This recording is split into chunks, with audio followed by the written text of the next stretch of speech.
All right, a quick pros and cons video on the 2021 Audi A6. So this is going to be not quite as in-depth as the full review I did. So if you want to see my nuanced driving thoughts on this A6, then go ahead. I will leave a link in the description box to that full review I did.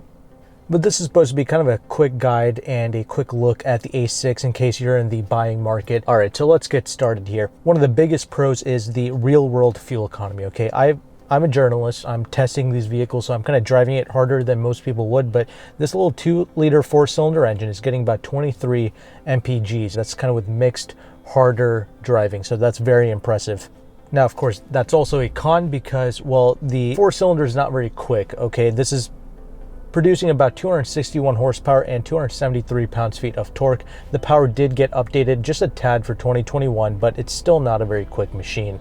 And this car stickers for around $62,000. So this is the Premium Plus trim. I do recommend getting the Premium Plus. However, I would step it up to the 6-cylinder option because the 6-cylinder is going to run you about $3,000 more, and it'll be a far more powerful machine, and it'll kind of complement the demeanor of this car much more than this 4-cylinder. Kind of depends on who you are. If you want more thrust, go with the 6-cylinder, but if you want the maximum amount of fuel economy that you can get, then go with the 4-cylinder. If you know you're not going to be flooring it or driving it very hard, if you know that you're going to be doing 10-15 miles an hour under the speed limit, getting in people's way, then do so while getting great fuel economy. Now, the biggest pro with the A6 and just about every Audi product is actually the interiors, right? Whether you approve of the dual screen infotainment system or not, and I'll touch on that in a little bit, but whether you approve of that, this interior solidity cannot be questioned. This is the most solid feeling interior space that I have experienced in just about any car. And this is evident when I go to test 150, 200,000 mile Audi products. They always have a great sense of solidity to their cabin spaces. I'm glad to see that continues here for this model. Now, let me mention that con. So for many people, they might not like the fact that the infotainment utilizes 2 screens now, and the fact that the climate control is now replaced with this touchscreen, right? There's no longer any real physical buttons. You only have a few for like the window defrosters, as well as the hazard button and the traction control off button, but otherwise all your climate control, your temperature, fan speed is all controlled through the touchscreen. I will say once you get used to it, it's not that bad, but I understand many people might not like it. Now, another con is, well, I already mentioned the price of this car. So this sticker's for $62,000. It's not the fully loaded Prestige trim, but even as a Premium Plus, I would expect to see cooled seats, and you don't get that here with this model. You get the heated seats for the front 2 seats, but that's about it. And it's hard for me to recommend buying a Prestige model of the A6, even with the 6-cylinder, because, well, you're talking about over a $70,000 car, and at that point you can get an Audi S6. So there's not really much point in buying a $70K plus A6. You will get some niceties if you go with the Prestige, like the rear sunshades. You'll actually get manual pull-up sunshades for the rear seats, but honestly, they should have given you more here for $62,000. Now, part of that $62K involves a black optics package, which is about $1,800, and I don't really recommend that either with the A6 because Audis never really exhibit really kind of sports sedan characteristics. It's not the sportiest, most communicative car you can get. You buy an Audi for the cruising abilities of it, the refinement, the quietness, and that is another big pro of the A6 is how quiet and comfortable it is. In terms of that level of refinement, it's kind of at the top of its class, right, compared to its rivals. But then the con is, you kind of lose out on the driving feel, right? So this is why I don't really recommend with certain Audi products, don't really step up to the S or the RS models. You're not really going to gain much out of it. Like, I've driven an RS7 Audi and it wasn't super engaging, and you hardly even feel the thrust either because the speed is really masked by this refined cabin space, and the chassis is really good and solid on these vehicles, so you don't really feel that transition in braking or acceleration. Use it as a nice daily driver cruiser. Skip the $1,800 black optics package. That way you can skip out on the sport suspension, which lowers the vehicle by 20 millimeters, and you'll also get 19-inch wheels as opposed to these 20-inch wheels. It'll ride just that much better than this model you see here. This car doesn't ride bad. If you want the black optics package, like for some of you, you might like the way it looks. So you may want it for those reasons, like if you're a little bit younger, but I'm assuming you're not that young if you're looking at this car. So for you, I would suggest going with the smaller wheels and avoiding the sport suspension. Now, overall, I do like the tech in here, the Audi cockpit for the gauge cluster. Everything is crisp, clean, easy to use. It's pretty ergonomic once you get used to it. The screen is very quick to respond, both of the screens here, even as well as the gauge cluster, all very intuitive and quick to react, which I really appreciate.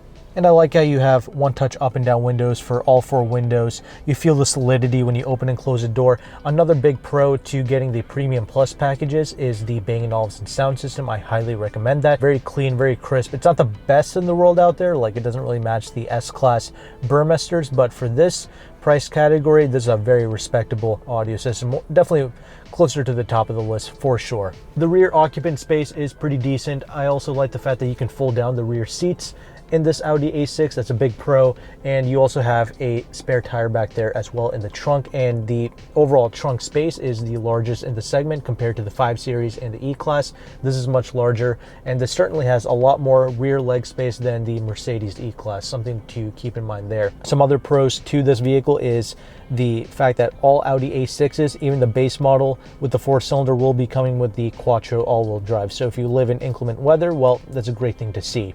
6-cylinder and the 4-cylinder A6 models will be getting a 7-speed dual clutch. It's pretty smooth, not too bad in terms of the way it reacts. It's actually rather quick. The paddle shifters are also pretty satisfying to use because of how crispy the downshifts are. Now, the S6 will be getting a 8-speed Tiptronic traditional automatic. However, that's going to be a $75,000 car. Up to you whether you want to pay that or not. That kind of brings me into the final points here. How you want to spend your money, well, that's going to be up to you. But if you're going to be sticking to the Audi lineup, well, $75K and plus, you're going to be looking at things like the RS5 Audi and the S6 Audi as a performance model. Maybe stick with the S6 if you value the ride quality over the RS5, right? But if you're looking at the A6s, well, here's the thing. Nowadays, this video is being recorded on November 1st of 2021, and the car market is just nuts right now, right? You can't really get a hold of a lot of these luxury cars, and most people are just building them. So leasing sucks for a lot of these Audi products, okay? It's not a very good time to be leasing Audis. Typically, BMWs are one of the better cars to lease out. But I get it. A lot of people in this segment are very wealthy, and they're actually even looking into paying cash for some of these cars. And if that's you, then maybe going with the base model 4-cylinder without the sport package or the black optic package might be a good choice for you, because you will be getting great fuel economy, but you will be missing out on things like that Bang & Olufsen sound system that I really like, this 360-degree backup camera, things like that. So that's if you're paying cash. And if you really want to be frugal with your money, look into the A4 as well. You know, I've driven an S4 and it's basically the same size, and that's not a bad size vehicle, okay? The rear legroom space is almost the same as this. Maybe not quite, but it's pretty close. And it's going to be a much more affordable car. Still have a 4-cylinder engine in it, but because it's a little bit smaller and lighter, it might feel a little bit quicker than this. So that's something to keep in mind. And if you are leasing, the only Audi that makes sense to lease is actually the A8. On Lease Hacker, I've seen A8s go for less than $1,000 a month, and that's with the taxes, fees, and everything included. There's huge incentives on the A8, the plug-in hybrid version specifically, the Costco discounts, the federal tax EV credits and all that stuff. You combine all that together, you're going to get an amazing lease deal on that, as opposed to some of the A6 products. The value proposition can be questioned with the A6. That could be a con with it, but so once again, it's going to be up to you. Look into all these vehicles, look at the prices, look at the packages, see what you need, and hopefully you can find a car that makes sense within the Audi lineup for you. But overall, I do like driving this car. It was a very pleasurable experience. It's so quiet, it's so comfortable. It does feel like a bank vault when you drive it down the road. So that's one of the biggest qualities and biggest pros with the A6. So hopefully you found value with this review. Thanks again for watching. Take care and goodbye.